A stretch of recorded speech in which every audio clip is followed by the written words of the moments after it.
Welcome, everybody, to this deep dive. And today we're taking a look at the book of Nehemiah, specifically chapters 4 through 6.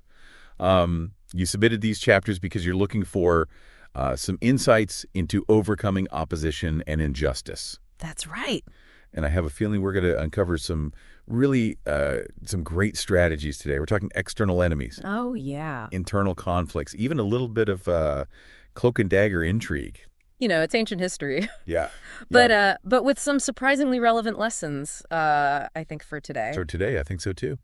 The story starts with Nehemiah and the Israelites working to rebuild the walls of Jerusalem, a project that wasn't met with open arms by everyone. No, not at all. And to understand why, I think it's helpful to consider the political landscape at the time.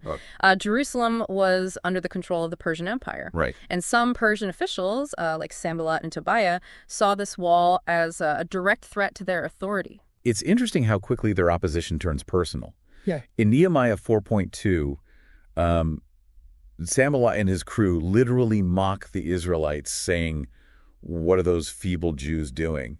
Well, they revive the stones from the heaps of rubbish stones that are burned." A classic demoralization tactic, right? Just trying to crush their spirits before the project even gets off the ground. Crush their spirits, yeah. But Nehemiah's response is what I find so inspiring.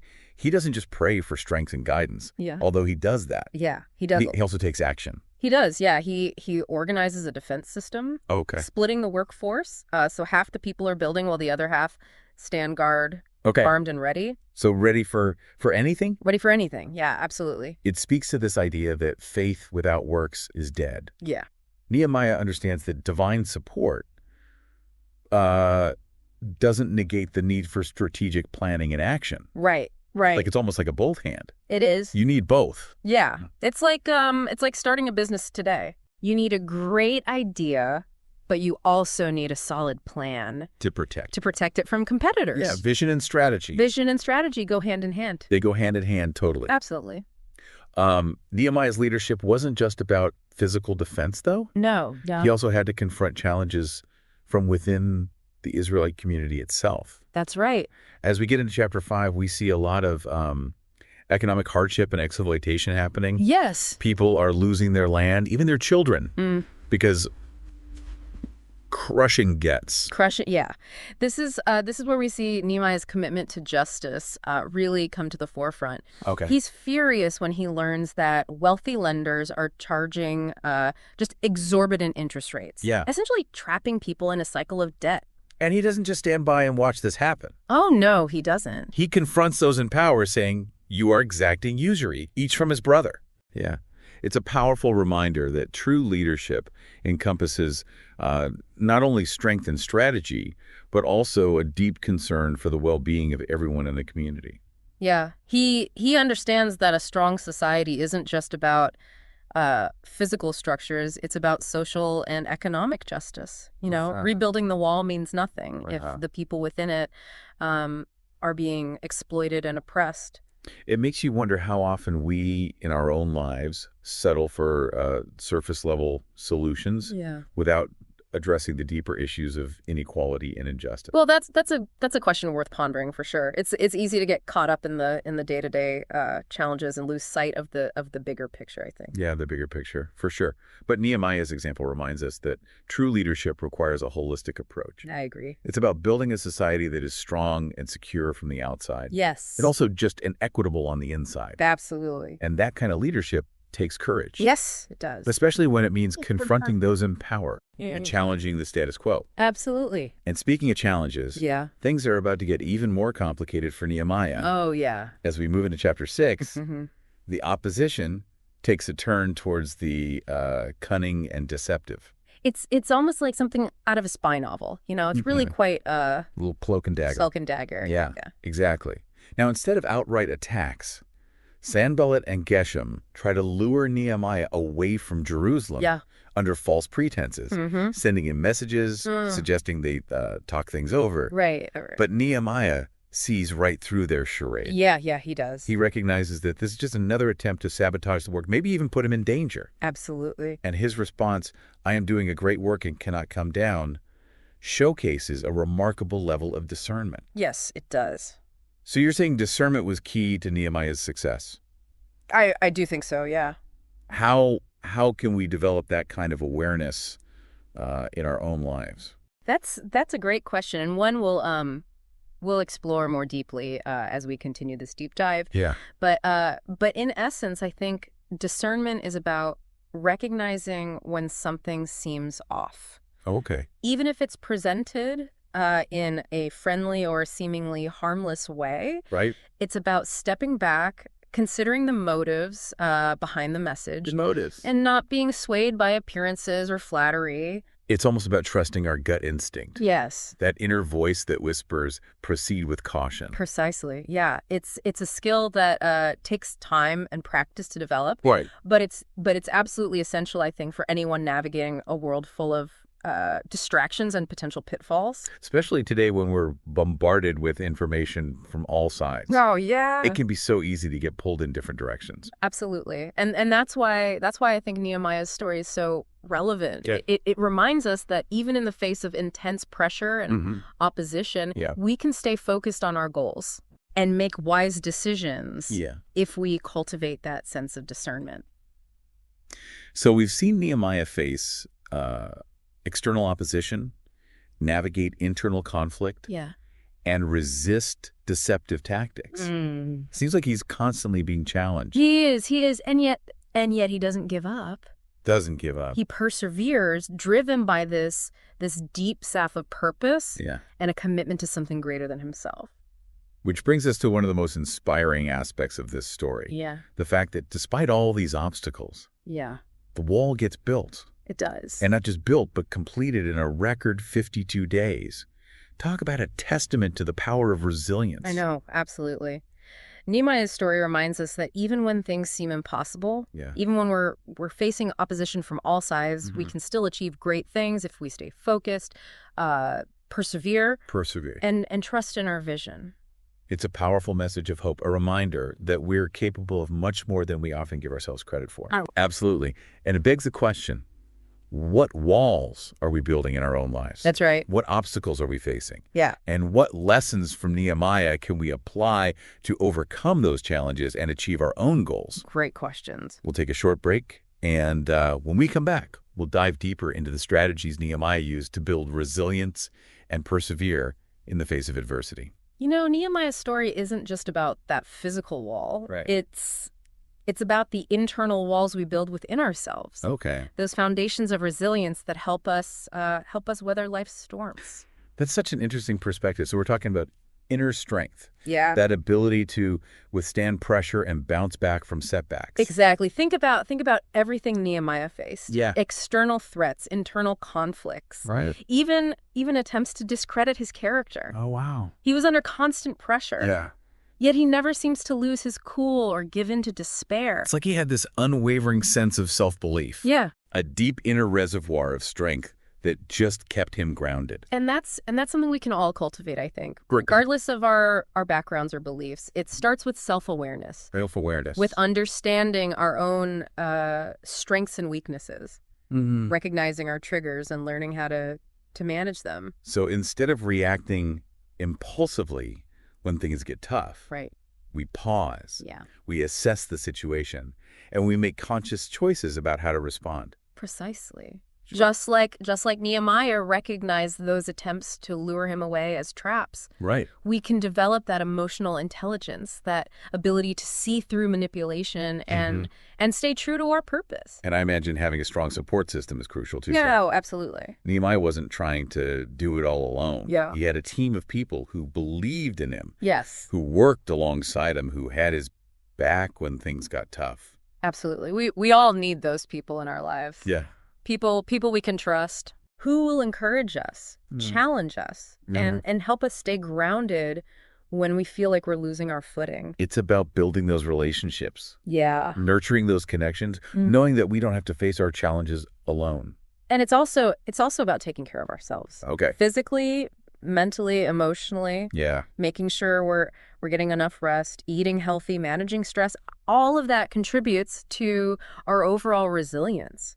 It's like building up our reserves so we can weather the storms when they inevitably come. Because they will come. They will come. That's for sure. That's for sure. Life is full of challenges, obstacles, setbacks. But it's how we respond to those challenges that truly defines us. It is, yeah. Do we crumble under pressure, or do we rise to the occasion?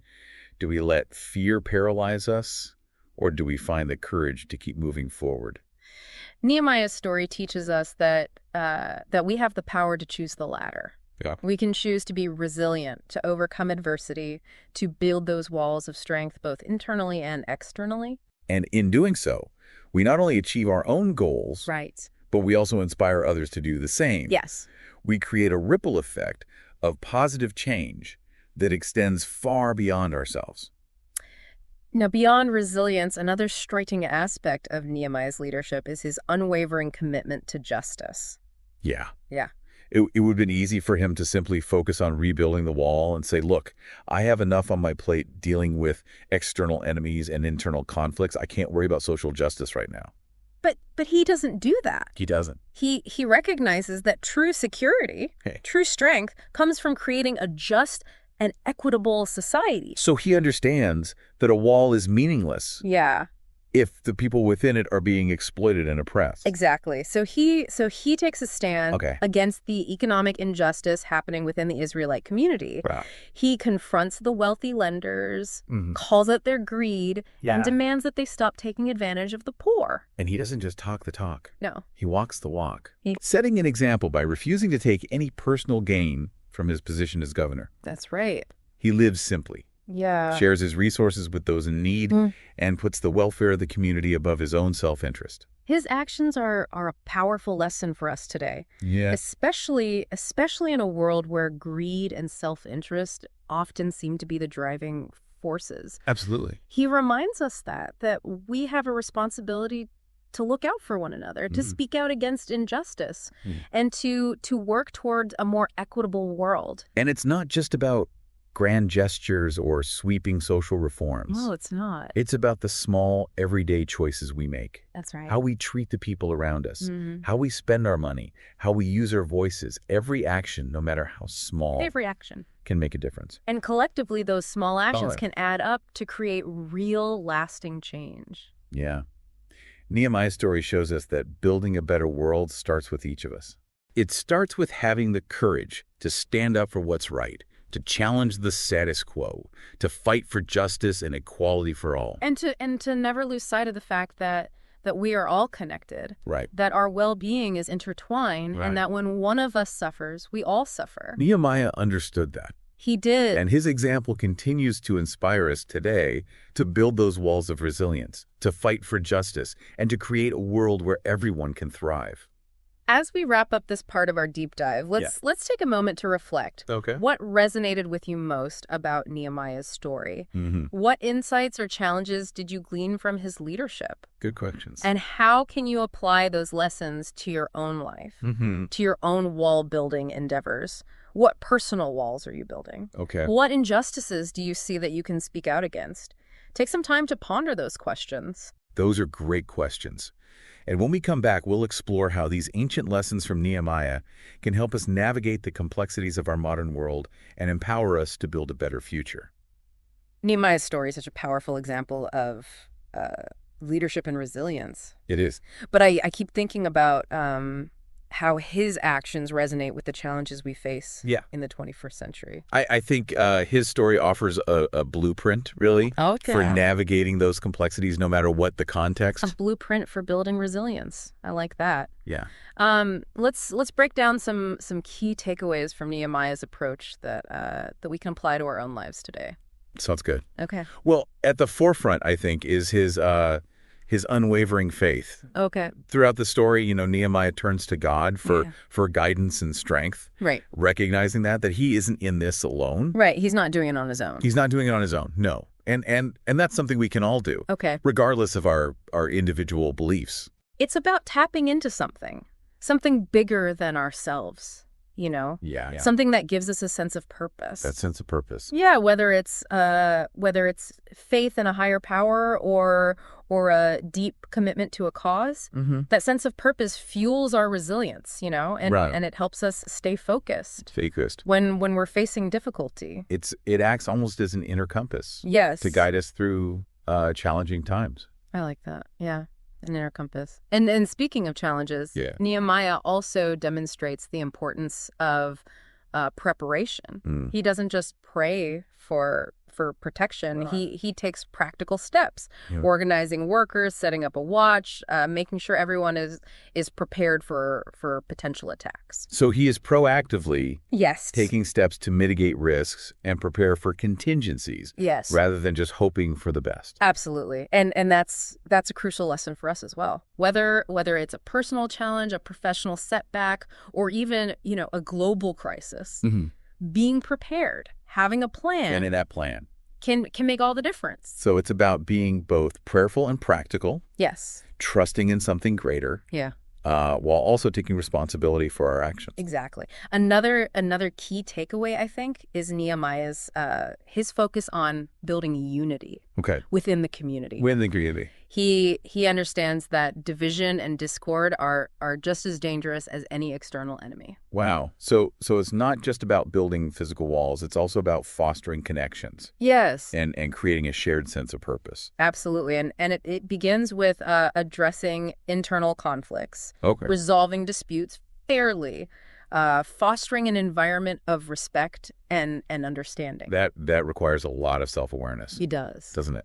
Recognizing our own biases and how our words and actions impact others. Building unity requires humility, empathy, and a willingness to listen and learn from those who hold different perspectives. And it requires courage. Yes. To speak out against injustice, challenge the status quo, and stand up for what's right. Yeah. Even when it's difficult. Even when it's difficult. And Nehemiah embodies that courage. He confronts those who are exploiting the poor. He calls out hypocrisy and corruption. Yeah. Even when it puts him at risk. It's a reminder that we all have a role to play. We do. In creating a more just world. Yeah.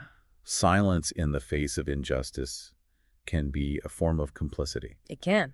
Whether it's speaking out against discrimination, advocating for social change, or simply treating others with kindness and respect. Right. Every action can make a difference. Every action can make a difference. Yeah. Nehemiah's story is a testament to the power of one person to inspire change. It is. And leave the world a better place. Better than they found it.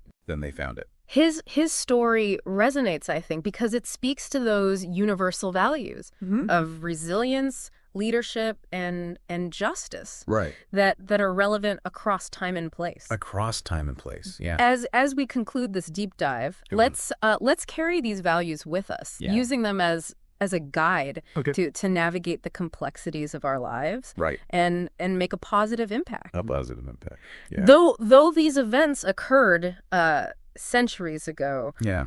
The lessons are timeless. They're timeless. They remind us that no matter what challenges we face, we can find strength and inspiration. We can find that strength from those who came before us. And that even the most formidable walls can be rebuilt. They can. Brick by brick, with faith, perseverance, and a commitment to something greater than ourselves. Thank you for joining us on this deep dive. It's been a pleasure exploring these timeless themes with you. To our listener, thank you for sharing these incredible source materials. Yes, thank you. We hope you found this deep dive into Nehemiah's world insightful and inspiring. We do. Remember, there's always more to discover, so keep